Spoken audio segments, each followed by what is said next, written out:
noon, evening, whatever. Excuse me. Smaller slate, but it should be it's actually a pretty good one. It's a lot of options, and I think it's going to be somewhat spread out ownership, especially pitching wise, at least as of right now. So, Sheets, any overall thoughts before we pull up your screen and go game by game? Yeah, first of all, I don't think I'm going to be available live today, just so you guys know. But I'm going to pull up my screen, and there's for an 8-game slate. I mean, there are some options here. Yeah. So let's see if we can get this. Some good pitching. There's they took the not they took, but the Padres, Colorado's off the slate. So it's a pretty fair slate here. Let's see if we can't figure this out. Yep. All right. Well, let's go. Let's start with the first one. Yankees and Tampa Bay. I like both of these pitchers. I like the ownership on McClanahan a lot, and I think that we're gonna see him start to go a little bit deeper as he's had 3 starts back. So I'm high on both these pitchers and not interested in any of the hitting. I'm definitely not interested in any of the hitting. And I am also interested in both pitchers. McClanahan 9,300, Cole 10.8. I really don't have a preference one over the other. Given price, I think McClanahan catches up. And these are 2 of my. Okay, so in context of the whole slate, I have about 6 or 7 pitchers that I'm willing to play, maybe even 8 actually. Mm-hmm. And let's just say that these 2 are certainly 2 of them. Yep. Yeah, that's where I'm at, and I'll figure it out by the end. But as of right now, I have them both pretty high. All right, the 7:07 game is Toronto and Baltimore. Baltimore off of a tremendous game last night where I didn't want to stack them, and I don't want to say I paid for it, but it would have been nice to have a little bit of that action. Today, I think I feel pretty decent. I feel like both these pitchers are decent.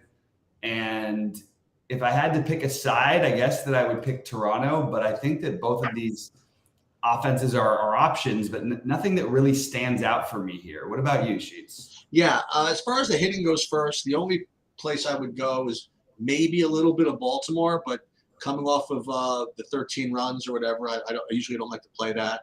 I have both pitchers as kind of within my list of 7 or 8 pitchers to play, and Kikuchi sounds like the kind of guy I'd want to play against a team coming off 13 runs. Just a little tricky. So he's definitely on my list. Probably at the end of the day, I can promise you he's not going to be my big buy-in, but he's going to be in the in MME for sure. So both these guys actually, G-Rod and Kikuchi, I'll have them in MME, but not priorities. And Baltimore, I might have an MME, but definitely not priority as well.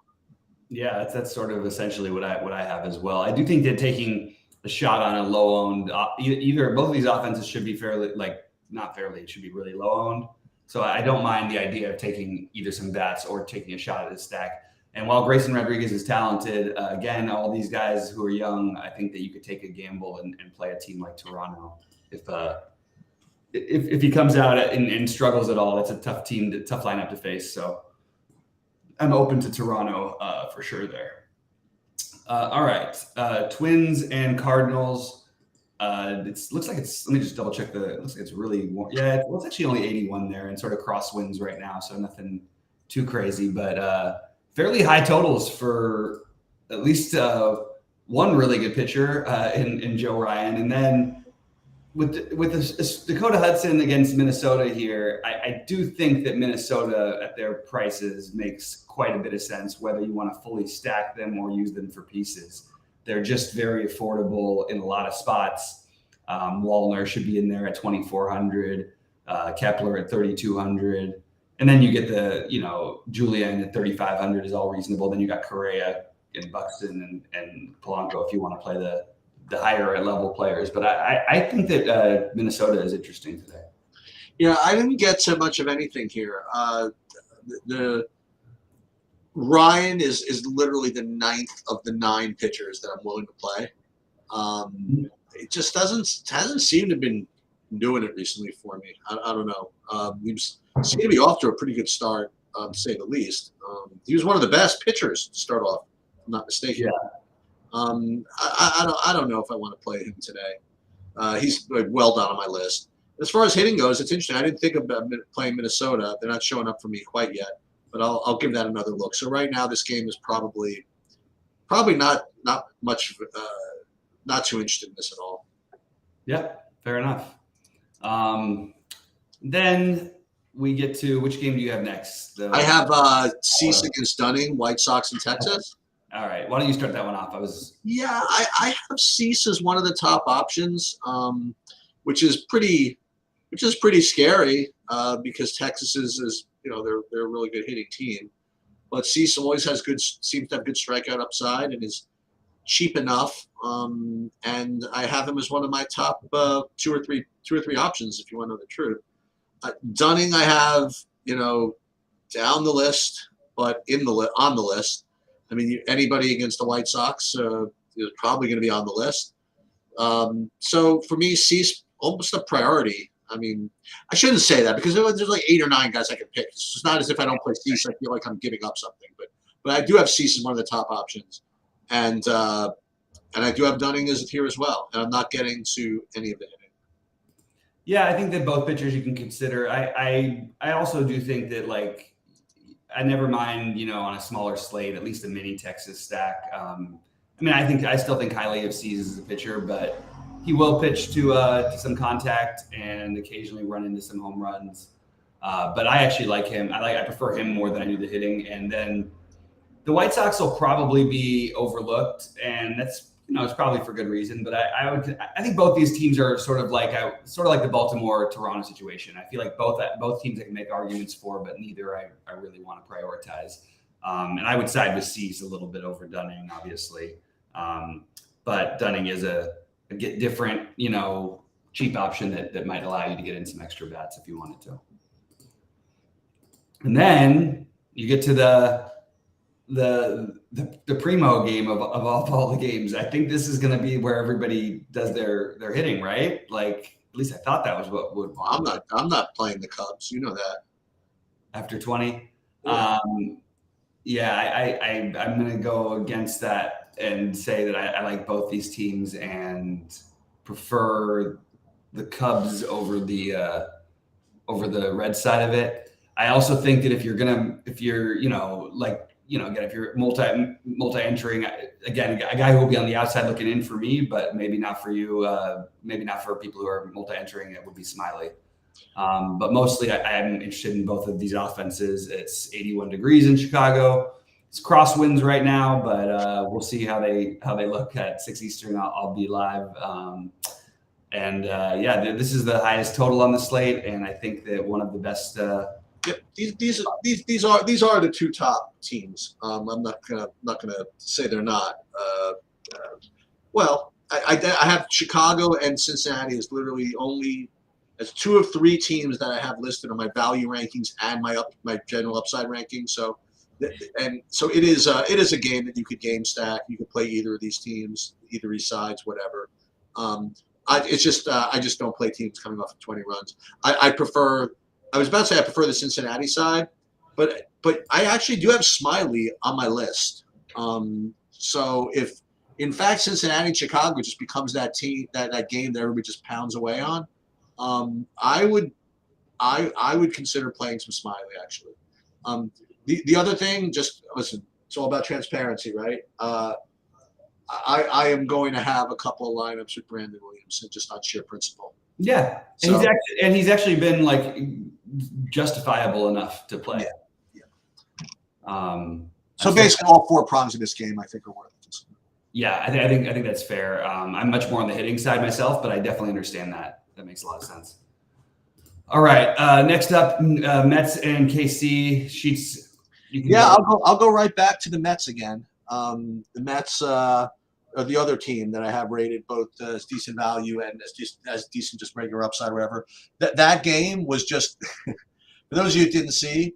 First of all, this game was like 1-1 going into the 8th, and then next thing you know, the whole game just kind of exploded, and then the Mets were going to go to extra innings, and they had their pitcher had Kansas City runner on first, 2 outs. Then it was walk, walk, and then like a disengagement penalty to get home the winning run after a day where they basically emptied their entire team. I mean, it's like pure demoralization. I mean, on many levels. Not to mention the error right before that to keep the runner. I mean, it just just pure demoralization. Yeah. So I do like Senga. I do like the Mets, and I would actually play the just on the demoralization angle. I'll give this. I'll play the Mets on the money line today. I don't know exactly what it is. They're probably a small favorite, right? I mean, they have to be. They're a solid favorite, yeah, -176. So I'll play the Mets on the money line, and if they have to give the run and a half to make it reasonable, I'll do that. So that'll be my anti-demoralization play. And so again, Senga, Mets, and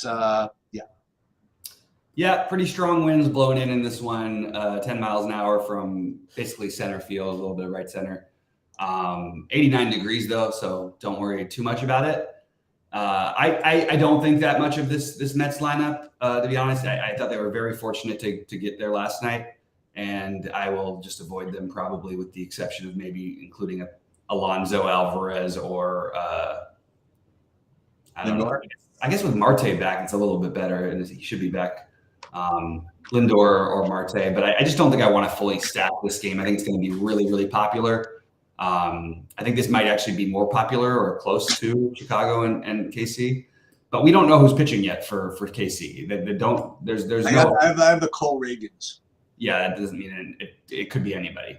And more likely it just means it's a bullpen game is my guess. But yeah, so I'd like to know who's pitching before I figure it out. And I will probably try to avoid the Mets shock. So what do you think of the my Red Roth's weather report on this Arizona San Francisco? Oh, by the way, I like Senga a lot more than I did yesterday. I forgot to mention that. I do like Senga. Sorry, guys. Jeez. I don't know if you read Roth's weather report on this Arizona San Francisco game. I don't know exactly what this means, but apparently it's just like incredible winds in San Francisco. And I don't know exactly how that impacts, but I'll take a shot. I don't know. So I'll throw San Francisco lefties in here against whoever this dude is, and we'll see how projections do whatever, and we'll see what this wind is really all about, or maybe it's just an illusion or whatever. But I definitely think San Francisco is worth a shot. And again, until I figure out what this win thing is, I'm not going to play Logan Webb at 9,800. But if in fact it's just like a normal day, I'll definitely have Webb in my mix. It's a normal day. I don't think there's anything to read into the thing. He just is saying we see this every day. Like it's always 20 miles. So if it's 25, it's not going to make a difference. Like yeah, sure it helps better than not, but it's to me not very relevant.